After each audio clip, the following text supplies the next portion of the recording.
think it's time? Oh yeah. Well, let's go then.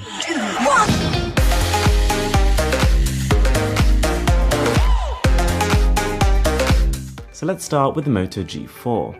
And let's be clear here, ever since Motorola came out with the Moto G, they've been making insane budget smartphones, and the G4 is no exception. So for just under $200, you can actually get yourself a smartphone with Android 6.0, a large, spacious 5.5-inch 1080p screen, which actually looks really good by the way in pretty much all lighting conditions, and a Snapdragon 617.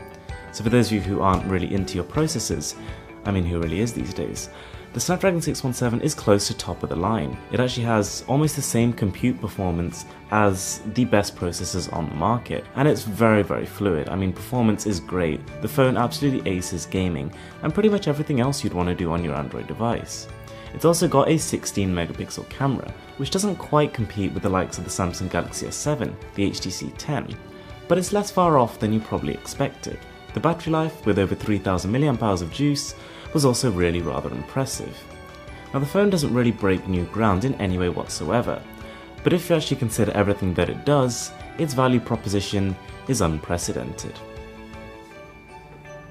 Next up, we've got the Xiaomi Redmi Pro. Now Xiaomi makes a lot of different tech products and they're all known to be very high quality at an affordable price, but the Xiaomi Redmi Pro goes to a whole new level, and it has not an octa-core, but a deca-core processor. So this phone actually has 10 cores, meaning it's going to be very powerful. Now this phone also has a bunch of different editions ranging from 32 gigabytes of storage all the way up to 128 gigabytes, and you can also choose between 3 and 4 gigs of RAM, which is more than enough RAM to handle as many apps as you want. As for some other specs, this phone also has expandable storage, which can make you add up to 256 gigabytes more, and the phone has a 5.5-inch 1080p screen, so it's a huge phone, but once again, it's a great value. Now for the camera, we have a 13 megapixel back-facing camera and a 5 megapixel secondary front-facing camera. So as you can see, Xiaomi did not miss out with any aspects when creating this phone, and you can still get it at a very budget price. Now one of my favorite parts about this phone is the fact that it has a 4500 mAh battery, which is much larger than the iPhone battery or other batteries. For comparison, this is my portable battery right here, and it is 5000 milliamps, and this is basically inside of the Xiaomi Pro, which is actually, like, it's crazy.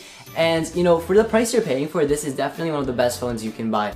So then we have the Vodafone Smart Prime 7. Now this was released by the company Vodafone at pretty much the bottom of the market. It costs £75, or for you US folks, that's just under $100. And for that you also get Android 6.0. You get a 720p 5-inch screen and a Snapdragon 210. Now of course, the Snapdragon processors, the way they work, you have the 2 series at the bottom, then the 4, then the 6, and then the 8. So you'd expect the 2 right down there to be pretty weak, but for some reason the performance actually holds up really nicely. Everything you do on the device is pretty smooth, and it can even handle probably 90% of the games on the market. On paper, the battery life is not going to raise any eyebrows. It seems pretty standard.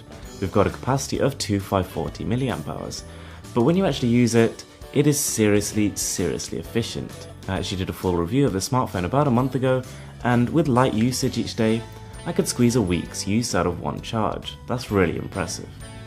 And to top it all off, you've got some great 4G coverage and micro SD card support. Now the next phone on the list is the Wiley Fox Swift phone. There's a good chance you haven't heard of it before, but it's a very, competitively priced phone that has a lot of great functions. It does have 16 gigabytes of memory and 2 gigabytes of RAM, but it also has dual SIM capabilities, meaning you can run 2 SIM cards in it at once, and you can use it if you're definitely going to be traveling a lot and you won't have to worry about, switching SIM cards. The phone is also running Cyanogen, which is another plus for some people. Now, even though the phone only has 16 gigabytes of onboard storage, you can expand the memory with a micro SD card, and the phone is running a Snapdragon 410-8916 processor, which is a quad-core processor, and the phone also has a 5-inch screen. Now, a huge plus about the screen is that it is made out of Gorilla Glass 3, and you wouldn't expect to see such premium materials on a phone so affordable. Now the Swift also has a 13 megapixel back-facing camera and a 5 megapixel front-facing camera, and everything else about the phone is pretty average. It has a 720p display as well as a 2500 mAh battery, but this phone is very versatile in the sense that it can do every single task you want at a great price, and this phone also has a lot of function for what you're paying for it, and it can handle really anything you want it to do, whether it be, you know, traveling and using the phone in different countries, or taking amazing photos, or running a lot of apps. This phone does everything you want it to do. So with the last smartphone on this list, we're going to be jumping forward a little bit.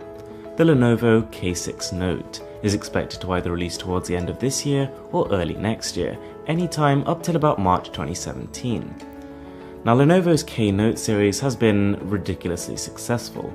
They've boasted really large, vibrant and high-resolution screens, amazing battery life, and rather powerful components, and the K6 Note is going to be no exception. Now, even the K5 Note, which is only released in certain regions right now, already has a 1080p display, a Helio P10 processor, and a great battery, and the so far leaked specs for the K6 Note are looking pretty juicy. We've got Android 6.0, a 1080p display, which, to be honest, I'm perfectly happy with. I think 2K just squeezes battery life unnecessarily, and this is not really intended to be a super ultra flagship device. There should be two variants, one with 3 and one with 4GB of RAM. And as for the processor, we don't actually know, but the only thing we do know is that it's an undisclosed octa-core chip. So either it's the Helio P10, the Helio X10, or MediaTek is going to slip out a new one between now and then.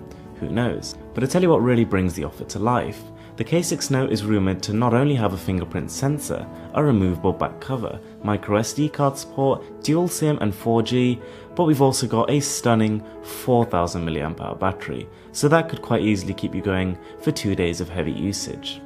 So that's about it for this video, guys. Let me know down below in the comments if you want to see more, and be sure to check out Mr. Who's the Boss as well. But that's about it. If you guys did like this video, be sure to give it a big thumbs up, and as always, thanks for watching. My name is Iovo, and I'm signing out. I can't reach, so let me just get up. There we go.